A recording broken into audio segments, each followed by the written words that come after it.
یه داستان معروفی توی انجیل هست از شهری که توسط یک سردار به اسم هولوفرنس مورد محاصره قرار میگیره. هولوفرنس متجاوز و خشن بوده و مردم اون شهر توی ترس و وحشت زندگی میکردن تا اینکه دختر جوون به اسم جودیس شبونه به محل خواب این سردار میره و سر اون رو جدا میکنه. جودیس در حقیقت قهرمان مردم اون شهر میشه. این داستان بین مردم به خصوص توی دوره رنسانس خیلی معروف بوده و نقاش‌ها و مجسمه‌سازهای زیادی خواسته بودن که این داستان رو به تصویر بکشن. اما چرا از بین این همه آثار هنری این نقاشی اثر آرتیمیس یا جنتلسکی جالب‌ترین و موندگارترین اثر از این داستان توی تاریخ میشه؟ اثر آرتیمیس، یک نقاش زن. سلام، من شبنم هستم و امروز توی این ویدیو میخوام داستان این نقاشی رو براتون بگم. یک مقدار خشونت توضیحاتش بالاست، برای همین برای بچه‌ها مناسب نیست.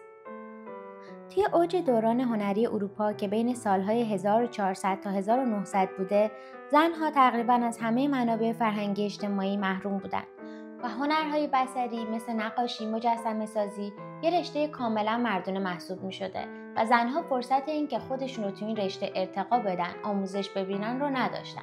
اون زمان داشتن یه پدر هنرمند تقریباً تنها راهی بوده که یک زن میتونسته وارد دنیای هنر بشه.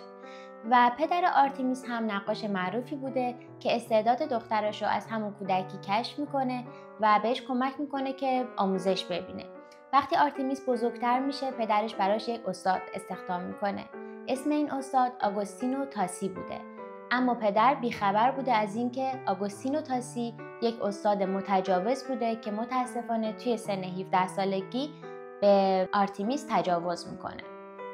بعد از این اتفاق تلخ، آرتیمیس شجاعانه شکایت میکنه و متجاوز خودش رو به دادگاه میبره. چرا میگم شجاعانه؟ چون متاسفانه مثل همین الان خیلی از زنها ترجیح میدادن که در مقابل همچین اتفاقهایی سکوت کنن و دادگاه آرتیمیس واقعا وحشتناک بوده. 7 ماه طول میکشه و طی دادگاه آرتیمیس رسما شکنجه میشده تا ثابت شه که واقعا داره راست میگه. در نهایت با توجه به مدارک واضح، تاسی یعنی همون استاد آرتیمیس گناهکار شناخته میشه.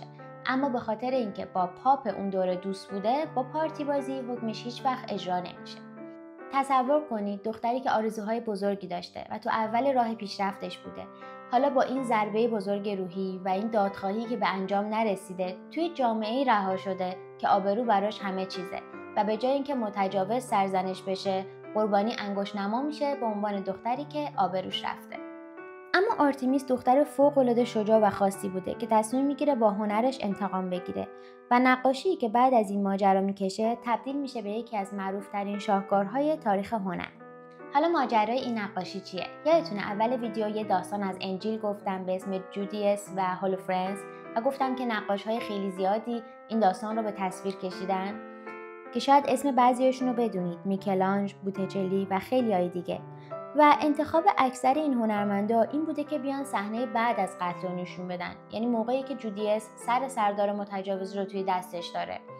اما یک آرتیست به اسم کاراواجیو اومده و دقیقاً لحظه وقوع حادثه رو کشیده، یعنی اون لحظه که جودیس داره سر سردار متجاوز رو میبره.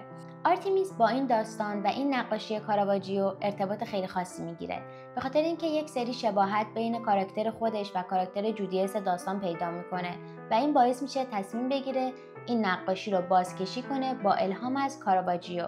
و اینجاست که ما تفاوت الهام و کپی کردن رو خیلی خوب متوجه میشیم. کار کپی ارزش هنری نداره، ولی یک الهام خوب میتونه از خود اثر هم بهتر بشه و این دقیقاً اتفاقیه که برای آرتیمیس افتاد. حالا بریم سراغ خود نقاشی. توی نگاه اول ما متوجه کیفیت بالای طراحی و رنگ‌گذاری و همچنین نورپردازی میشیم.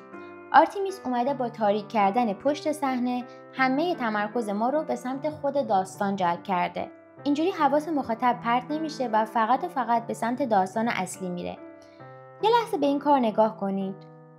اولین نقطه‌ای که چشمتون سمتش میره کجاست؟ سر هولوفرنس. چرا؟ چون با یه ترکیب بندی فوق‌العاده جهت چشمهای ما رو به اون سمت هدایت میکنه. شمشیر، زاویه بدنها، همشون چشم ما رو به سمت سر میبرن. و آرتیمیس اومده یه کار خیلی جنجالی انجام داده که اون زمان اصلا رایج نبوده و اومده به جای صورت جودیس داستان که گفتیم آرتیمیس باهاش خیلی ارتباط گرفته بوده، چهره خودش رو نقاشی میکنه و به جای چهره سردار متجاوز چهره استاد متجاوزش رو میکشه. آرتیمیس میخواسته همه بفهمن که دختر توی نقاشی خودشه، پس برای اونایی که صورتش رو ندیده بودن هم کلی نشونه گذاشته. چشم ما بعد از رسیدن به سر ناخودآگاه جهت پاشش خون رو دنبال میکنه و میرسیم به این دستبندی که اگه دقت کنیم سمبل خدای ماه هست و خدای ماه به یونانی میشه آرتیمیس. همچنین لباسهایی که آرتیمیس برای این نقاشی استفاده کرده لباسهای رایج دوران خودشون بوده، اینجوری که هر وقت آدما میدیدن این نقاشی رو متوجه میشدن که این نقاشی انگار برای زمان معاصر ماست، انگار که الان یک نفر یک داستان قدیمی رو بیاد مثلا با تیشرت و شلوار جین بکشه. برای ما فرقش اونقدر مشخص نیستش که این لباس برای کدوم دور است، ولی خب خودشون خیلی کامل میدونستن. حالا میخوام اثر آرتیمیس رو با اثر کاراجیو مقایسه کنم. توی نقاشی کاراجیو دختری که داره سر سردار رو میبره به نظر از کاری که داره میکنه خیلی منزجره، اما دختر نقاشی آرتیمیس که در حقیقت خودشه خیلی مصممه و داره همه تلاشش رو میکنه تا بتونه این کار رو به انجام برسونه. یه نکته دیگه این که توی نقاشی کاراجیو یک مرد میبینیم که یک مرد خدمتکاره به نظر و همجوری ایستاده و تماشا میکنه، هیچ کاری نمیکنه و انگار منتظره که کار تموم شه تا بره تمیزکاری انجام بده. اما توی نقاشی آرتیمیس یک زن خدمتکار هستش که داره به آرتیمیس کمک میکنه که این نشونه عقیده آرتیمیس بوده، مبنی بر اینکه زنها برای غلبه به مرد متجاوز باید با همدیگه همکاری کنن، باید پشت هم باشن. که قسمت تلخ اینجاست که این یه جورایی برای آرتیمیس آرزو بوده، به خاطر اینکه توی دادگاه مشخص میشه که زن خدمتکار اون زمان که داشته تجاوز اتفاق میافتاده توی خونه بوده و حتی صدای آرتیمیس هم شنیده بوده که داشته کمک میخواسته، اما به خاطر اینکه خیلی ترسیده بوده برای کمک نمیره. یه مورد دیگه این که توی نقاشی کاراواژیو خون به صورت خیلی نمادین از گلوی مرد خارج شده، در صورتی که توی نقاشی آرتیمیس میبینیم که عملاً یک حمام خون به راه افتاده و این با واقعیت خیلی بیشتر جور در میاد، به خاطر اینکه وقتی همچین سلاخی اتفاق میفته باید همه جا خونی باشه، ملافه ها و دست و پاشون همه جا. و نکته‌ای که واسه خود من خیلی جالب بود اینه که از نظر علمی طراحی که آرتیمیس در مورد خون کرده خیلی دقیقه و منتقدان معتقدن که آرتیمیس از تحقیقات دوست دانشمندش گالیله کمک گرفته. خیلی واسه من جالب بود که این دوتا با هم دوست بودن و اون زمان گالیله داشته روی حرکت سهمیوار سیالات کار میکرده که این نظریه رو بهش سندیت میده. با اینکه این نقاشی خیلی حرفا برای گفتن داره، اما برای آخرین مورد میخوام برم سراغ ملافه های خونی. اگه دقت کنید توی نقاشی ملافه ها نزدیکترین آیتم به ما که مخاطب هستیم هستش و آرتیمیس با این کار میخواسته مخاطب حس کنه که درون ماجراست و داره این صحنه خشونتبار رو از نزدیک میبینه. و یه مورد دیگه که خیلی غمگینه اینه که آرتیمیس ملافه هایی رو برده بوده با خودش به دادگاه، ملافه های خونی که به عنوان یه مدرکی بر باکرگیش و تجاوزی که اتفاق افتاده که این سند مدام نادیده گرفته می شده و با این کار و با این جلو گذاشتن این همه ملافه خونی انگار که میخواسته این مدرک رو دوباره جلوی چشم مخاطب بیاره. خب از نقاشی که بگذریم یک مقداری هم میخواستم در مورد خود آرتیمیس و زندگیش صحبت کنم.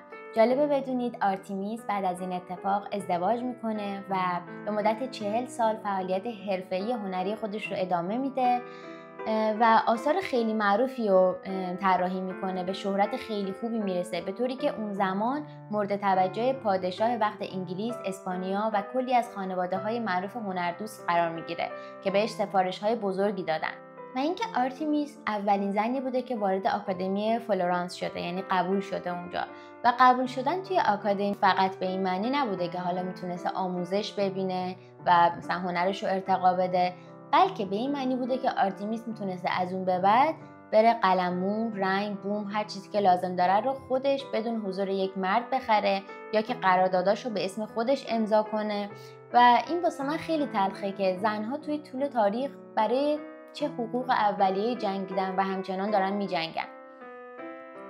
زنهای نقاشی‌های آرتیمیس همشون قوی و شجاع بودن و فکر کنید توی زمانی این شکلی میکشیده که اصلا مد نبوده اینجوری کشیدن و نقاشی‌ها بیشتر توسط مردا کشیده میشدن و زنها رو توی نقاشی‌ها شکننده، ظریف، آسیب‌پذیر نشون میدادن و آرتمیس واقعا خیلی شجاع بوده، چون اون اندک زنانی که تونسته بودن راه پیدا کنن به دنیای هنر به خاطر درخواستی که جامعه ازشون داشته سراغ موضوعهای خیلی ملایم و لطیف میرفتن.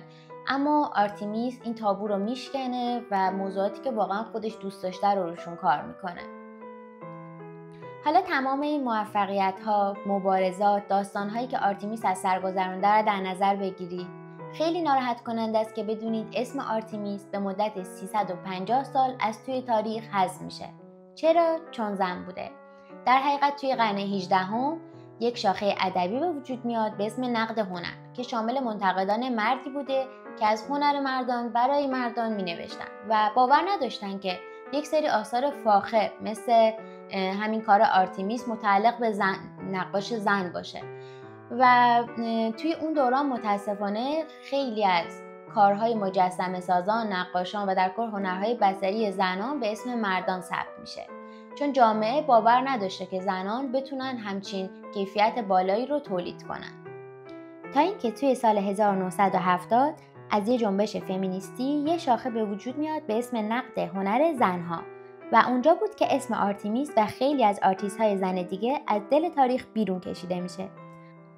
ممکنه آرتمیس به عنوان زنی که 2 بار قربانی شد دیده بشه، یک بار قربانی تجاوز و بار دیگه قربانی تاریخ مرد سالار.